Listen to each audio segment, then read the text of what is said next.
Pada tanggal 21 Juli tahun 1968, Oloan Hutapea tewas.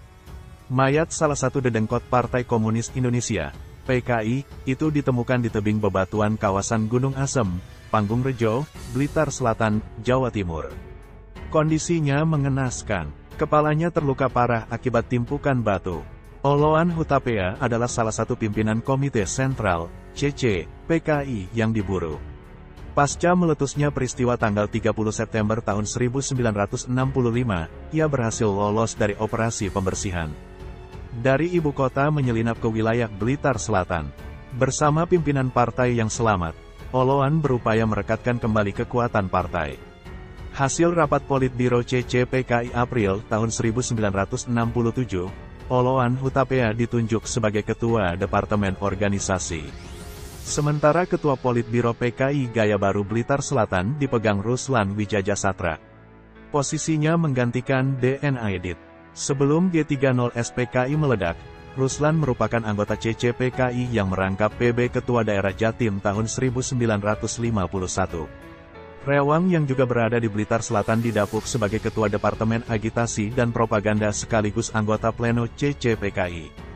Sedangkan Munir memegang jabatan Ketua Departemen Perjuangan Bersenjata, Perjuta.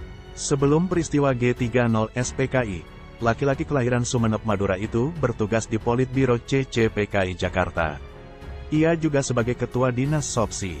PKI Gaya Baru Blitar Selatan menebar teror dengan sandi gerakan pembasmian rumput beracun. Mereka menerapkan prinsip P3, yakni perampokan, penculikan dan pembunuhan. Sasarannya para pelaku pembantaian orang-orang PKI pada peristiwa tanggal 30 September tahun 1965. Seiring itu konsolidasi seluruh kekuatan terus mereka galang. Di sejumlah daerah didirikan komite proyek, Kompro, sebagai basis gerakan dengan Blitar Selatan sebagai pusat gerakan. Kodam 8 Brawijaya mencium aroma kebangkitan itu. Operasi Trisula Blitar Selatan yang dipimpin Kolonel Infantri Witarmin, sontak digelar.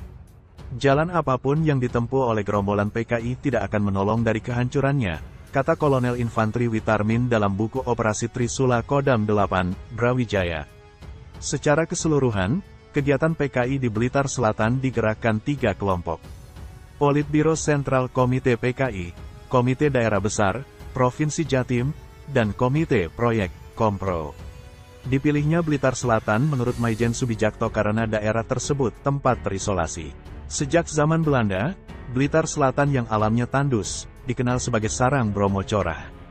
Sudah lama komunisme tumbuh subur di sana, dan merupakan basis massa PKI sejak 1948 dan sesudah pemilu 1955, katanya dalam Banser Berjihad Menumpas PKI. Di luar aksi teror penculikan, perampokan dan pembunuhan, Politbiro PKI Gaya Baru Blitar Selatan menyusun tesis perjuangan bersenjata, Perjuta. Mereka memadukan konsep Mao Zedong, Cina, dengan Fong Nguyen Giap, komunis Vietnam. Basis revolusi, Basref, dibangun. Disiapkan komite proyek, komando proyek, detasemen gerilya, Detga, dan gerilya desa, Gerda, sebagai perangkat pertempuran. PKI Gaya Baru Blitar Selatan tengah menyiapkan perang rakyat. Dalam buku Banser Berjihad Menumpas PKI, disebutkan, pada November tahun 1967, CC PKI Blitar Selatan mengadakan kursus kilat perang rakyat, KKPR. KKPR yang diikuti 30 siswa berlangsung 10 hari di Dusun Belik Bendo, Blitar Selatan. Rewang mengajar, kritik otokritik. Oloan Hutapea mengajar materi, membangun kembali PKI, Ruslan Wijajasastra mengisi materialisme dialektika historis, dan Munir mengajar tesis perang rakyat. Dalam upaya bangkit kembali, Kompro Blitar Selatan juga berhasil menyelenggarakan Sekolah Perang Rakyat, SPR, sampai 5 angkatan. Secara organisasi PKI Gaya Baru membentuk struktur mulai tingkat pusat, Komite Sentral, Provinsi, Komite Daerah Besar, Kabupaten, Komite Seksi, Kecamatan, Komite Subseksi, Desa, Kelurahan, Komite Resort Besar, dan Perdukuhan, Komite Resort. Mereka juga mengenalkan istilah pembangunan partai, PP, gerakan massa, Germas, kerja di kalangan musuh, KKM, dan sabotase kombat, Sabkom. Atas perintah langsung dari Panglima Tertinggi TNI, Kodam Brawijaya langsung bergerak cepat. Perintah operasi tanggal 2 Mei tahun 1968 diluncurkan dengan diikuti pembentukan Komando Operasi Trisula. Batalion Infanteri 531, para, Batalion Infanteri 511, Batalion Infanteri 513, Batalion Infanteri 521, dan Batalion Infanteri 527 dikerahkan. Kodim 0808 Blitar, Kodim 0807 Tulungagung, Kodim 0818 Malang serta sejumlah koramil, juga dilibatkan sebagai satuan teritorial. Komando Operasi Trisula juga menyiapkan on-call Batalion Zeni Tempur Amfibi di Pasuruan, Batalion Artileri Medan di Ngawi, Batalion Infanteri 501, para, serta grup resimen RPKAD. Kekuatan Angkatan Udara Taktis juga diterjunkan. Operasi Trisula Blitar Selatan mendapat dukungan Ansor Bansernu. Lebih dari 10.000 Banser yang berasal dari Blitar, Kediri, Malang, Jombang, Tulungagung dan Trenggalek, diterjunkan ke Blitar Selatan. Kiai Haji Maksum Jauhari, Komandan Banser Pesantren Lirboyo Kediri, ikut terjun langsung dalam operasi penumpasan. Saya sendiri waktu itu ya pakai seragam hansip, berkeliling sampai pedalaman Blitar dan Malang Selatan, kata Gus Maksum dalam Banser berjihad menumpas PKI. Isi utama dari perintah operasi tanggal 2 Mei tahun 1968 adalah menghancurkan proyek basis PKI Blitar Selatan. Di bawah Komandan Satgas Operasi Trisula Kolonel Infanteri Witarmin, perang dimulai. Pos komando pertempuran diletakkan di wilayah Kademangan. Pengepungan besar-besaran dilakukan di wilayah Suruhwadang, Maron dan Ngeni, SMN, yang merupakan desa-desa proyek mutlak PKI Blitar Selatan. Untuk meringkus kader dan simpatisan PKI yang bersembunyi di tengah warga, TNI menerapkan taktik pagar betis. Di bulan Juni tahun 1968, Banser yang berpakaian hansip, personil TNI dan masyarakat berderet panjang hingga puluhan kilometer. Mulai dari Suruhwadang hingga Maron. Pengepungan tersebut diikuti dengan aksi penggeropyokan kilat. Pasukan Operasi Trisula juga bergerak intensif di seluruh perbatasan Blitar Selatan di wilayah Tulungagung dan Malang. Wilayah perbatasan terbongkar sebagai jalur keluar masuk kurir PKI dari Surabaya dan Malang. Dijelaskan secara rinci dalam buku Operasi Trisula Kodam 8, Brawijaya. Pada hari pertama Operasi Trisula dalam waktu singkat sebanyak 4.280 orang dikumpulkan. Sebanyak 8 orang teridentifikasi sebagai anggota gerilya desa dan 2 orang sebagai detasemen gerilya PKI Gaya Baru Blitar Selatan. Banyak kader PKI yang tertangkap hidup-hidup dan menyerah. Namun tidak sedikit yang mempraktikkan aksi gerakan tutup mulut, GTM, dan tidak tahu, tidak dengar dan tidak mengerti. Saat diinterogasi mereka memilih mengunci mulut. Rata-rata aksi GTM dilakukan para kader PKI tingkat bawah. Sementara kader tingkat menengah atas memilih berbicara, dan oleh TNI langsung dipakai sebagai petunjuk operasi. Meski terdesak, para kader PKI yang lolos dari penggeropyokan melawan. Baku tembak terjadi di medan-medan sulit, tebing perbukitan dan hutan. Dalam bertempur PKI menerapkan gaya perang gerilya. Menyerang tiba-tiba, menghindar bila lawan berkekuatan besar, menyerang bila lawan berkekuatan kecil, serta melakukan gerakan kucing-kucingan, yakni menyerang dan menghilang. TNI meladeni dengan taktik perang anti-gerilya. Dengan taktik spiral, satu sasaran diserang berulang-ulang. Serangan berlangsung estafet tanpa henti, dengan tujuan tidak memberi kesempatan musuh istirahat dan berkonsolidasi.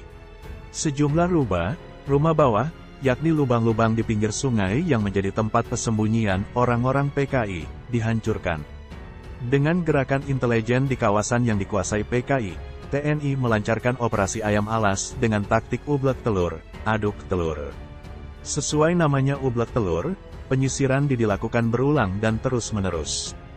Dalam waktu singkat, simpul-simpul PKI di masyarakat terbongkar. Mereka yang selama ini sebagai sumber logistik PKI dan termasuk jaringan pembinaan ideologi di tengah masa rakyat, terungkap. Seluruh rakyat mulai ragu dan tidak mempercayai lagi gerombolan PKI yang sudah lama menguasainya. Semakin terlihat sekaligus bisa dibedakan mana sel musuh dan mana pasukan perjuangan bersenjatanya, Perjuta, yang merupakan tenaga inti detasemen gerilya. Dengan menamai Operasi Kolomonggo, pasukan TNI bersama Banser Nu terus merangsek maju ke wilayah yang dikuasai PKI. Orang-orang PKI yang menolak menyerah, digilas. Dalam baku serang di kawasan Gunung Asem Panggung Rejo, Oloan Hutapea terbunuh. Dedengkot PKI itu ambruk dan tewas setelah lemparan batu besar mengenai kepalanya. Pada tanggal 15 Juni tahun 1968, Ir Surahman juga tewas tertembak di kawasan hutan Desa Maron. Surahman sudah diperingatkan untuk menyerah, namun nekat kabur. Bedil Kopda Supono mengakhiri hidupnya. Surahman merupakan pimpinan PNI ASU, Ali Sastro Amijoyo Surahman, yang berafiliasi dengan PKI. Di dalam tas hitam yang bersama mayatnya, ditemukan radio transistor, kacamata kir, sikat gigi, cincin emas, garuk jenggot, ballpoint, tape recorder dan buku kaum buruh sedunia bersatulah dengan gambar Mao Zedong. Pada tanggal 20 Juli tahun 1968, Batalion Infanteri 511 berhasil menangkap rewang hidup-hidup di Sumberjati, Kademangan. Ruslan Wijajasatra, Ketua Politbiro PKI Gaya Baru Blitar Selatan, tertangkap tanggal 13 Juli tahun 1968 di Kalikrenjeng. Hanya selisih sehari, yakni tanggal 14 Juli tahun 1968, Ketua Departemen Perjuangan Bersenjata, Perjuta, Munir ditangkap di Dukuh Jembangan. Perang urat saraf dengan seruan 3M, yakni membantu, menyerah, atau mati terbukti ampuh. Banyak kader PKI Blitar Selatan yang sudah terkepung, akhirnya memutuskan menyerah. Operasi Trisula selama 90 hari di sepanjang tahun-tahun 1967 sampai tahun 1968, berhasil menumpas PKI Gaya Baru Blitar Selatan. Sebanyak 57 pimpinan PKI mulai tingkat 200, pusat, CDB, provinsi, CS, kabupaten, hingga CSS, kecamatan, ditangkap hidup dan mati.